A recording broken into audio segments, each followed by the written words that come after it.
Hello hello hello hello dear bankers, कैसे हैं आप सब लोग। आई होप सब मस्त हैं, जबरदस्त हैं। एक बार क्विक टेक्निकल कंफर्मेशन ले लेते हैं। मेरी तरफ से ऑडियो वीडियो सब सही नजर आ रहा है। हम पढ़ रहे हैं आपके JIB CIB प्रेप पर BRBL सब्जेक्ट, जहां मॉड्यूल डी हम कंटिन्यू कर रहे हैं। हमने लास्ट यूनिट 30 मतलब TPA transfer of property act किया था। आज यूनिट 31 एंड 32 पढ़ेंगे। 31 और 32 दोनों ही राइट टू इंफॉर्मेशन एक्ट 2005 से रिलेट करते हैं। चलिए दोस्तों शुरू करते हैं। अगर मैं RTI के बारे में बात करती हूँ तो एक ऐसा कंसेप्ट है जो हमारे लिए गुड गवर्नेंस लेकर आ रहा है। ओके अब हम ये करते क्या, what do we understand by good governance. Good governance होता है basically for the purpose of transparency. जब जब हम भारत के देशवासी टैक्स दे रहे हैं, आपको इलेक्ट कर रहे हैं, what are you giving back, we want transparency. ठीक है, तो गुड गवर्नेंस के अंतर्गत ही हमारे पास स्वच्छ भारत और डिजिटल इंडिया, उजाला, सुरक्षित मतरिवा, यस, और स्मार्ट सिटीज, राष्ट्रीय स्वास्थ्य बीमा योजना, स्वाभिमान जैसी योजनास हमें दिखने को मिली हैं। बेटी बचाओ बेटी पढ़ाओ, yes. So basically this entire concept of good governance is not new to the world. India में 2005 में ही आया है। एक्चुअली आ तो क्या था 2002 में ही, बिकॉज उस समय हमारे पास फ्रीडम टू इंफॉर्मेशन एक्ट हुआ करता था और वही रीअपील होके आज हमारे पास RTI एक्ट बना है।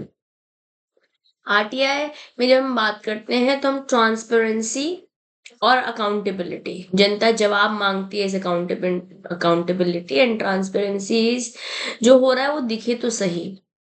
यस, तो RTI सिर्फ और सिर्फ पब्लिक अथॉरिटी पे लगती है, प्राइवेट पीपल पर नहीं। प्राइवेट पीपल की इंफॉर्मेशन नहीं आप दुनिया को दे सकते हो। क्या हमारे को तो आप कैसे कहाँ से पैसे, मेरी मर्जी, आपको क्या है, मैं टैक्स दे रहा हूँ। यस, बट पब्लिक अथॉरिटी में कौन कौन आ जाता है, anything that is made under the constitution, under the law, parliament, या फिर सरकार के द्वारा कोई NGO एक्सेट्रा जा रहा है जहाँ एड मिल रहा है किसी भी NGO को, वो पब्लिक अथॉरिटी के दायरे में आ जाता है और वो हो जाता है accountable under RTI। RTI governance में आप किसी पब्लिक अथॉरिटी से इंफॉर्मेशन मांग सकते हो as a citizen of India. तो हर एक सिटीजन के पास ये राइट है कि वो RTI एक्ट के अंदर पब्लिक अथॉरिटी से इंफॉर्मेशन ले सकता है। क्या रीजन बताना पड़ेगा कि हम क्यों आपसे इंफॉर्मेशन मांग रहे हैं? Reason also is not required. Reason also is not required.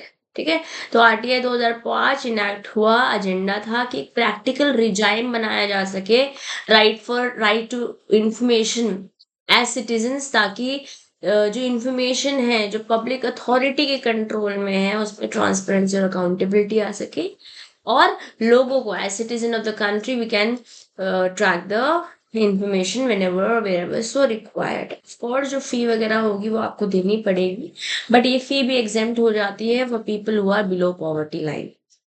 Act claim करता है कि करप्शन को कंटेन करेगा, क्योंकि जब जनता जवाब मांगेगी तो आपको चीजें ट्रांसपेरेंट देनी पड़ेगी। तो आपसे क्वेश्चन पूछा जाता है कि क्या RTI aims to contain corruption. लोग कंफ्यूज हो जाते हैं क्योंकि prevention of corruption act separate है। बिल्कुल करेगी। Okay, so let me just highlight it for you so that you know कि यहाँ से एग्जाम में क्वेश्चन पूछा जा सकता है। ठीक है, अब the act also creates a machinery for ensuring effective implementation of the act. कैसे इम्प्लीमेंट होगा वो भी है। जैसे मैंने आपको बताया कि पहले freedom act 2000, freedom to information act 2002 हुआ करता था, जो कि रीअपील हुआ और आज हमारे पास RTI 2005 है, पूरे इंडिया पे एप्लीकेबल है। जब मैं फ्रीडम एक्ट के बारे में बात करती हूँ 12 अक्टूबर 2002 का आया था, बट अभी RTI 2005 में आया था और 2-3 बार अमेंड भी हो चुका है। और रिसेंट अमेंडमेंट हमारे को जो दिखाई दी है वो दिखी है in the year 2019। Okay, in the year 2019 हमें अमेंडमेंट्स दिखी है।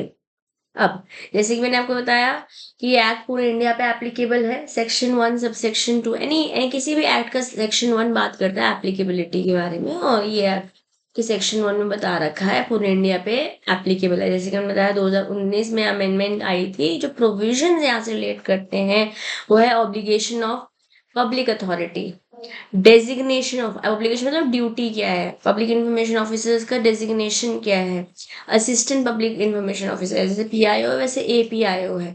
कॉन्स्टिट्यूशन सेंट्रल लेवल पे भी स्टेट लेवल पे भी, और ये एक्ट कहाँ एप्लीकेबल नहीं होगा। Plus power to make rules came into force in 15th of June 2000। जैसे कि मैंने आपको बताया ये एक्ट आया 2005 में। वैसे तो 12 अक्टूबर 2005 को आ गया था ये एक्ट, बट सारे प्रोविजंस इकट्ठे नहीं आ पाए थे, बाकी सारे प्रोविजंस 120 दिन के अंतर्गत आ गए थे। अब आरटीआई जैसे बताया एग्जेम्पशन, आरटीआई से इंफॉर्मेशन तो मिलती है, बट कहीं कहीं जगह एग्जेम्पशन है, मतलब ये वाले डॉक्यूमेंट्स को, ये वाले इंफॉर्मेशन को नहीं भी शेयर करोगे तो भी चल जाएगा। Basically under the law it is not mandatory. Exemption का है जहाँ कोई पब्लिक अथॉरिटी का कमर्शियल ट्रेड सीक्रेट है, ठीक है, या फिर अगर कोई ऐसी इंफॉर्मेशन दे दी जाए आपसे, आप as a citizen of country आपने कोई ऐसी इंफॉर्मेशन मांगी है जो उस पर्टिकुलर ऑर्गेनाइजेशन या अथॉरिटी की कंपेटिटिव पोजीशन इम्पैक्ट करेगा। बट हाँ, इस एक्सेप्शन का भी एक्सेप्शन है, unless the competent authority is satisfied कि जो ये डिस्क्लोजर हो रहा है ये लार्जर पब्लिक के इंटरेस्ट के लिए हो रहा है, और किसी की प्राइवेट लाइफ है ना, प्राइवेट लाइफ भी इम्पैक्ट नहीं होना चाहिए, प्रिवेसी भी इन्वेड नहीं होनी चाहिए। ये कुछ बातों का ध्यान रखना होगा। इन सब बातों को मद्देनजर रखते हुए कुछ इन्फॉर्मेशन शेयर नहीं हो सकती है। Okay, since the third party includes public authority, exemption is available to banks also if the disclosure is likely to impact the competitive position of that bank. और हमारे लिए इसलिए relevant हो जाता है as bankers to understand this. अब कुछ definitions दी हुई हैं, कोशिश करिए मैंने पिक्टोरियली आपके लिए टॉपिक्स लाने की। आइए देखेंगे। आरटीआई एक्ट बात करता है पब्लिक इंफॉर्मेशन ऑफिसर के बारे में। जैसे मान लेते हैं कि कोई सिटीजन ऑफ द कंट्री है, सिटीजन ऑफ इंडिया है, ठीक है, उसको उसने एक रिक्वेस्ट करी, रिटर्न रिक्वेस्ट करी कि मुझे इन्फॉर्मेशन चाहिए, तो पब्लिक इन्फॉर्मेशन ऑफिसर किसे मांग सकते हैं अंडर आरटीआई, और पब्लिक इन्फॉर्मेशन ऑफिसर को इन्फॉर्मेशन प्रोवाइड करनी होगी। ठीक है, अब सेंट्रल लेवल पे सेंट्रल इन्फॉर्मेशन कमीशन है, स्टेट लेवल पर स्टेट इन्फॉर्मेशन कमीशन है। ओके, अब कुछ बातों का ध्यान रखना होगा इस एक्ट के अंदर। जैसे एक वर्ड दे रखा है एप्रोप्रिएट गवर्नमेंट, सेक्शन 2A में, इसको हम सेंटर और स्टेट से समझेंगे। सेंट्रल गवर्नमेंट एप्रोप्रिएट हो जाती है अगर पब्लिक अथॉरिटी जो बनी हुई है, या तो बनी हुई है, कॉन्स्टिट्यूट हुई है, या ओन करी जा रही है, कंट्रोल करी जा रही है, सब्सटैंशली फंडेड है, कहाँ से, या तो डायरेक्टली या इनडायरेक्टली, या तो गवर्नमेंट द्वारा या यूनियन टेरिटरी द्वारा, तो आप सेंट्रल गवर्नमेंट एडमिनिस्ट्रेशन में आ जाते हो। ठीक है, बट यही अगर डायरेक्टली या इनडायरेक्टली सिंपल गवर्नमेंट द्वारा करी जा रही है तो आप स्टेट गवर्नमेंट के रिजाइन में आ जाएंगे। Am I clear to all of you? This is a little छोटी सी इंफॉर्मेशन है, बट ये छोटी सी इंफॉर्मेशन अपने आप में एक ऐसी इंफॉर्मेशन है जहां से आपसे क्वेश्चन पूछा जा सकता है। Am I clear guys? चलिए, central information commission section 2B में बता रखा है, और central public information officer 2C में बता रखा है। वैसे सेक्शन बेस्ड क्वेश्चन बहुत नहीं बनते हैं, बट ये सिंपल सेक्शंस हैं, इसलिए हम इनको कोशिश कर सकते हैं याद करने की। ठीक है, तो सेंट्रल इंफॉर्मेशन कमीशन है, ये सेंट्रल गवर्नमेंट द्वारा कॉन्स्टिट्यूट करा गया, और जो ऑफिसर है ये डेजिग्नेटेड है इस पब्लिक अथॉरिटी में, इस पब्लिक जो सेंट्रल इंफॉर्मेशन कमीशन में डेजिग्नेटेड है central assistant public information officer. ठीक है, असिस्टेंट भी इंक्लूड हो जा रहा है इसमें अलॉन्ग विद सीपीआईओ। ठीक है, अब मैं जब इन्फॉर्मेशन के बारे में बात करती हूँ, सेक्शन आपको नहीं याद करना है, बट यहाँ से बन रखा है मैकमिलन में क्वेश्चन, तो मैं मैकमिलन उठाती हूँ तो वहाँ पे क्वेश्चन दे रखा है कि इन्फॉर्मेशन में क्या इंक्लूड होता है। इन्फॉर्मेशन में सारे रिकॉर्ड, सारे documents, memos, email, opinions, advices, press releases, circulars, orders, logbooks, contracts, reports, paper, samples, models, data material, ये सब तो है ही। उसी के साथ साथ अगर कुछ इलेक्ट्रॉनिक फॉर्म में इंफॉर्मेशन है ना, वो भी इंक्लूड हो जाती है, relating to any private body which is accessed by public authority under the law for the time being, उस समय जिस समय आप इंफॉर्मेशन मांग रहे हैं। पब्लिक अथॉरिटी सेक्शन 2H में बता रखा है, इस सेक्शन में हमें नहीं याद करना है। ये पब्लिक अथॉरिटी का मतलब होता है वो अथॉरिटी है, वो बॉडी या वो इंस्टीट्यूशन जो सरकार ने खुद बनाई है, या तो कॉन्स्टिट्यूशन के अंदर या पार्लियामेंट के अंदर या स्टेट लेजिस्लेचर के अंदर या किसी नोटिफिकेशन द्वारा, जो कि एप्रोप्रिएट गवर्नमेंट से बनाई गई है, किसी ऑर्डर द्वारा, लेट्स से नोटिफिकेशन द्वारा। इसमें वो वाली बॉडीज भी आ जाती हैं जो सरकार ने, अप्रोप्रिएट गवर्नमेंट द्वारा बनाई गई है, कंट्रोल करी जा रही है, सब्सटैंशियली फंडेड है, फिनेंस है। और नॉन गवर्नमेंट ऑर्गेनाइजेशन जैसे कि मैंने बताया, एनजीओ भी आ जाते हैं जो या तो डायरेक्टली या इनडायरेक्टली फिनेंस करे गए हैं अप्रोप्रिएट गवर्नमेंट द्वारा। ठीक है, सिंपल बातें हैं। अब आरटीआई 2005 के अंदर आरटीआई में सेक्शन 2 क्लॉज जे में कुछ बताया गया है। क्या बोला गया है? RTI defined inclusively to cover any information जो कि एक्सेसिबल है इस एक्ट के अंदर, और पब्लिक अथॉरिटी द्वारा कंट्रोल करा जा रहा है या उसी के पास है। क्या क्या बात आ जाती है राइट टू इन्फॉर्मेशन में?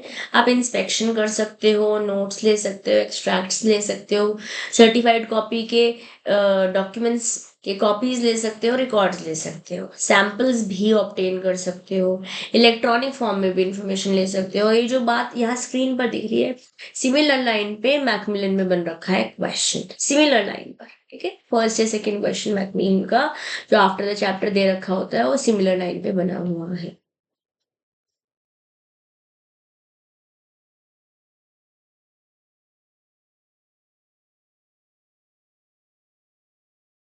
ओके, अब स्टेट इन्फॉर्मेशन कमीशन बता रखा है सेक्शन 2K में। अगेन सेक्शन हमें नहीं याद करना है, जैसे हमने यहाँ पर इस राइट में समझाई क्या क्या इंक्लूड हो जाता है, उसी तरीके से हमारे पास स्टेट इन्फॉर्मेशन कमीशन भी है, जो कि इस्टेब्लिश कौन करता है? सरकार, स्टेट गवर्नमेंट। ठीक है, स्टेट गवर्नमेंट करती है अंडर द एक्ट, ताकि इम्प्लीमेंट किया जा सके, एडमिनिस्टर किया जा सके right to information, but state level पर।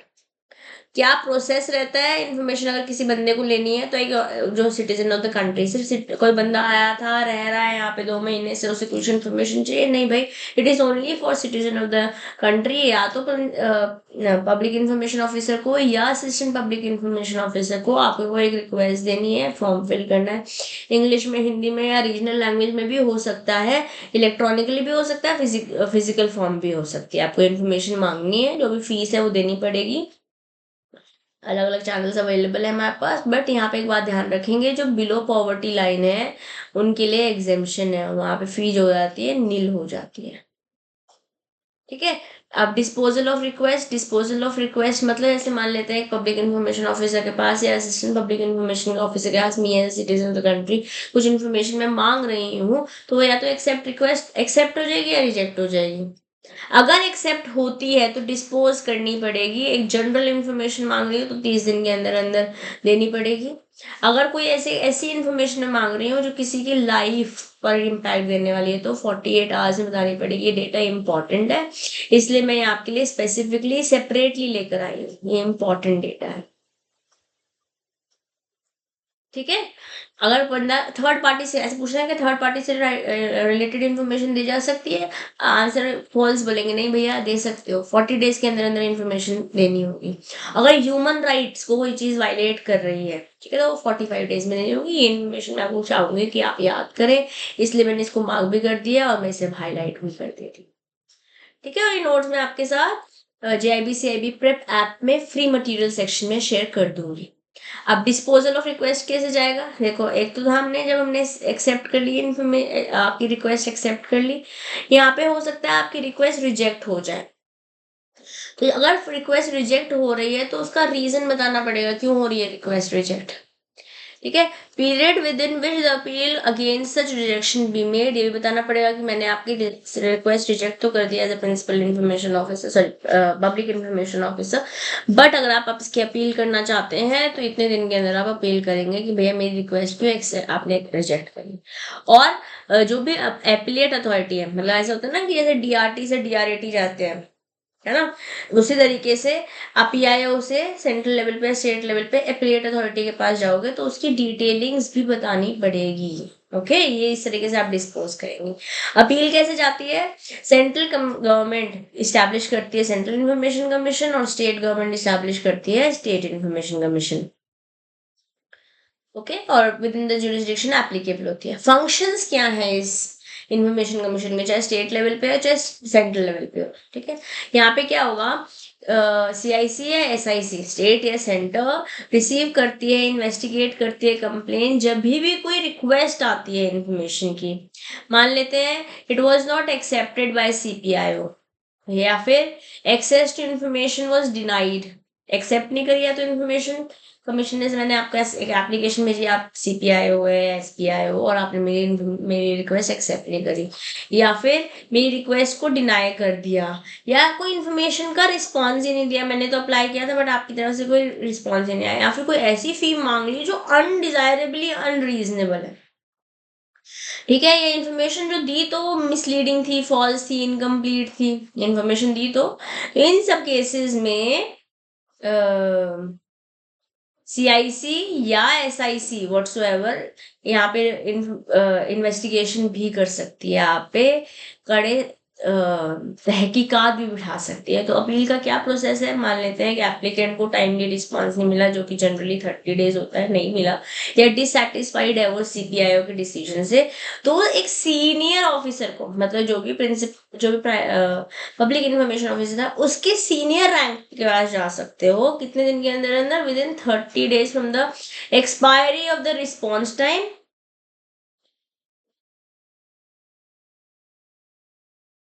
और from the date of receiving the decision, ठीक है।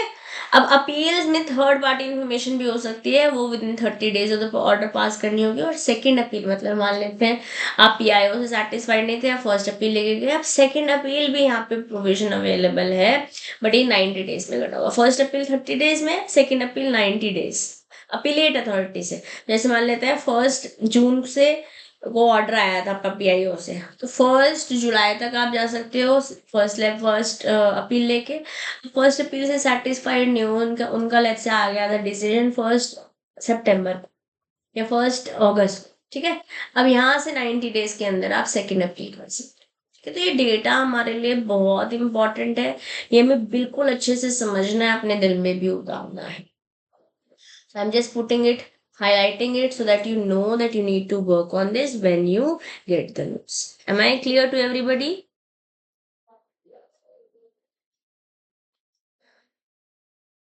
ठीक है, चलिए।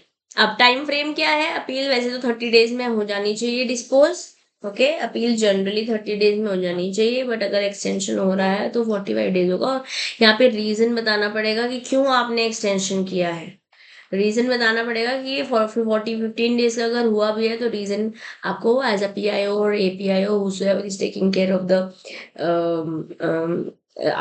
राइट टू इंफॉर्मेशन, या फिर जो भी इंफॉर्मेशन मांग रहा है वो आपको देना होगा। अब डिसीजन एंड अपील, देखो जो CIC है वो में इश्यू ऑर्डर टू, या तो इंश्योर करेगा कंप्लायंस विद दैट, इंफॉर्मेशन दे देगा, या कंपनसेट करेगा। अगर कंप्लेनेंट, जैसे मान लेते हैं मैंने कोई इन्फॉर्मेशन मांगी थी और नहीं दी, और पूरा प्रोसेस फॉलो हुआ, तो वहाँ पे कंपनसेशन देना पड़ सकता है, कोई पेनल्टी भी इम्पोज करने को बोला जा सकता है, हो सकता है आपकी अपील वापस से रिजेक्ट हो जाए। ओके, पेनल्टी कैसे लगती है, पेनल्टी लगती है ₹250 पर डे, इस पर सेंट्रल पब्लिक इंफॉर्मेशन ऑफिसर पे, बट जो मैक्सिमम जाएगा वो जाएगा 25,000। और ये डेटा है हमारे लिए इम्पोर्टेंट, यहाँ से आप एग्जाम में क्वेश्चन एक्सपेक्ट कर सकते हैं, इम्पोर्टेंट है। अब पेनल्टी ऑफ कोर्स लगाने से पहले एक opportunity of being heard CPIO को भी लगेगा। डिसिप्लिनरी एक्शन, जो CIC है, सेंट्रल इंफॉर्मेशन कमीशन है, वो रेकमेंड करती है कि भैया कड़ी कार्यवाही करी जाए, डिसिप्लिनरी एक्शन लिए जाएं अगर जो सेंट्रल पब्लिक इंफॉर्मेशन ऑफिसर है जानबूझ के कंसिस्टेंटली फेल कर रहा है, कि एक एप्लीकेशन आ रही है आप उसे एक्सेप्ट ही नहीं कर रहे हो, या प्रोवाइड नहीं कर रहे हो, इन्फॉर्मेशन डिनाई कर रहे हो, आपका एजेंडा ही मैलिशियस है, इनकरेक्ट इन्फॉर्मेशन दे रहे हो, इनकम्प्लीट इन्फॉर्मेशन ले रहे हो, एक ऐसी इन्फॉर्मेशन दे रहे हो जो कि मिसलीडिंग है जानबूझकर, नोइंगली, या इंफॉर्मेशन ताकि लोगों को एक्सेस नहीं मिले, उसको फाड़ दे रहे हो, ऑब्स्ट्रक्ट कर दे रहे हो, डिस्ट्रॉय कर दे रहे हो, तो इन सब के अगेंस्ट डिसिप्लिनरी एक्शन लिए जाएंगे। सिंपल, इतना ही सिंपल चैप्टर था, बहुत ही इजी चैप्टर है। ठीक है, थोड़ा सा समय आप इस पे लगाइएगा इसके नोट्स को पढ़ने में। मैंने बहुत कंसोलिडेटेड तरीके से आपके लिए कंटेंट प्रिपेयर किया है। ठीक है, बैकग्राउंड में बहुत मेहनत होती है guys to consolidate so much of data together, but I am sure आपको ये कंटेंट डेफिनेटली हेल्प करेगा। ये टेलीग्राम ग्रुप ज्वाइन कर लीजिए अगर अभी तक नहीं किया है। ऑल्सो ज्वाइन CM में दिशा दुआ Telegram group, so that in case you get questions post the session, you'll be able to talk to me. Plus you'll also be able to get updates about whatever is happening at our end to give you the best. Okay, thank you so much, and I'll see you guys in the next session. Till then, keep learning, keep growing. This is your friend and your teacher CM Disha Dua signing off for today. Bye bye.